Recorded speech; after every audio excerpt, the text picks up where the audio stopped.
Banyak orang berkata, Islam dan Kristen itu sama. Tuhannya sama. Nabinya sama. Dan pada akhirnya, surganya juga sama. Kalimat ini sering kita dengar di ruang dialog antaragama, di seminar toleransi, bahkan di media sosial. Kalimat ini terdengar damai, terdengar bijaksana, terdengar seolah sudah menyelesaikan semua perbedaan. Namun pertanyaannya sederhana. Apakah benar demikian? Dan sebelum kita menjawab terlalu cepat, sebelum kita menyetujui hanya demi kedamaian sosial, mari kita berhenti sejenak dan berpikir dengan jujur. Karena kebenaran tidak pernah takut diuji. Jika memang Islam dan Kristen memiliki surga yang sama, maka seharusnya tidak ada yang perlu ditutupi, tidak ada yang perlu disederhanakan, tidak ada yang perlu disamarkan. Sebab kebenaran akan selalu konsisten. Karena itu mari kita mulai dari klaim yang paling sering diucapkan. Dalam banyak dialog, kita sering mendengar kalimat ini. Yang penting masuk surga. Caranya saja yang berbeda. Sekilas kalimat ini terdengar masuk akal. Namun jika kita berpikir lebih dalam, kalimat ini mengandung masalah logis. Karena dalam logika sederhana, jika tujuan akhirnya sama, maka hakikat tujuan itu juga harus sama. Namun, jika dua jalan menuju dua tujuan yang berbeda, maka tidak jujur mengatakan bahwa tujuannya satu. Jika dua konsep surga memberi motivasi yang berbeda, menjanjikan pengalaman yang berbeda, mendefinisikan kebahagiaan dengan cara yang berbeda, maka pertanyaannya sederhana. Apakah itu masih bisa disebut surga yang sama?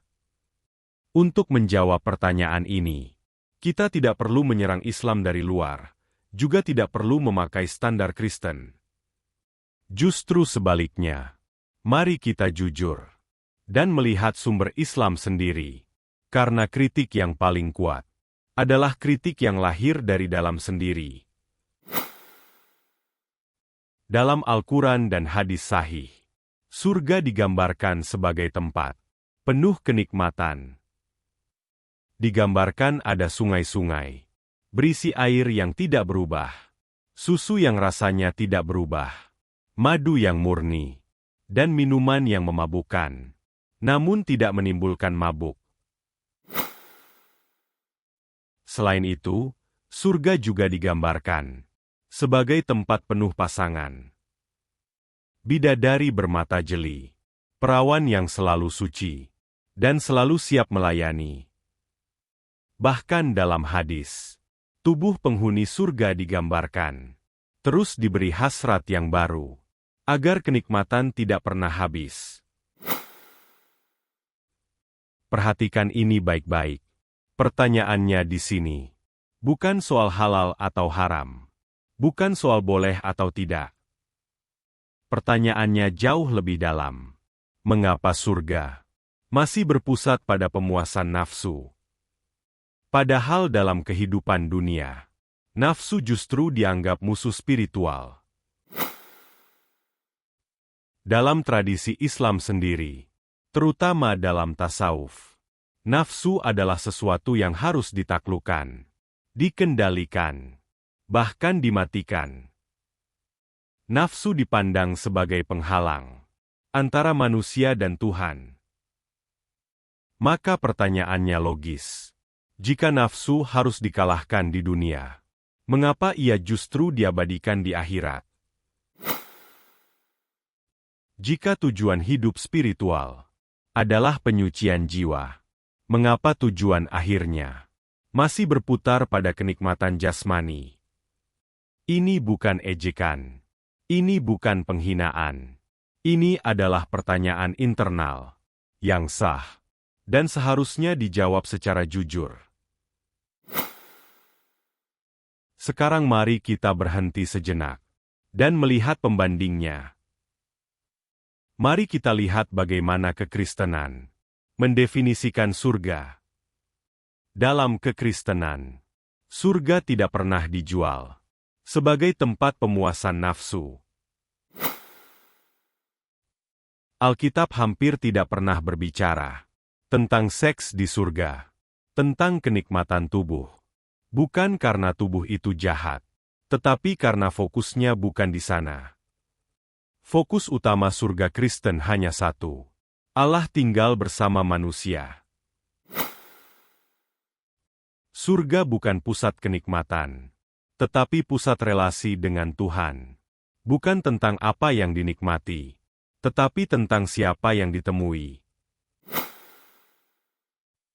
Dalam iman Kristen, masalah utama manusia bukan kurang kenikmatan, tetapi rusaknya relasi dengan Tuhan. Maka solusi kekal bukan memperbanyak kenikmatan, tetapi memulihkan relasi. Yesus tidak pernah berkata, "Ikutlah aku, maka aku akan memberimu kenikmatan jasmani." Yesus tidak pernah berkata, "Surga adalah tempat pemuasan keinginan tubuh." Yang Yesus katakan adalah, "Engkau akan bersamaku." Ini sangat penting, karena ini menunjukkan bahwa kebahagiaan tertinggi manusia bukan pada apa yang ia miliki, tetapi pada siapa yang ia kasihi. Sekarang kita sampai pada titik yang sangat krusial. Jika surga Islam dan surga Kristen memiliki orientasi yang berbeda, maka apa konsekuensinya? Mari kita jujur secara intelektual. Jika surga Islam berpusat pada apa yang manusia nikmati, dan surga Kristen berpusat pada siapa yang manusia temui, maka jelas orientasinya berbeda.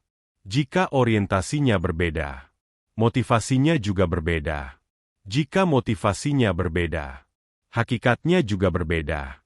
Dan jika hakikatnya berbeda, maka menyebutnya sebagai surga yang sama bukanlah toleransi, melainkan ketidakjujuran logis.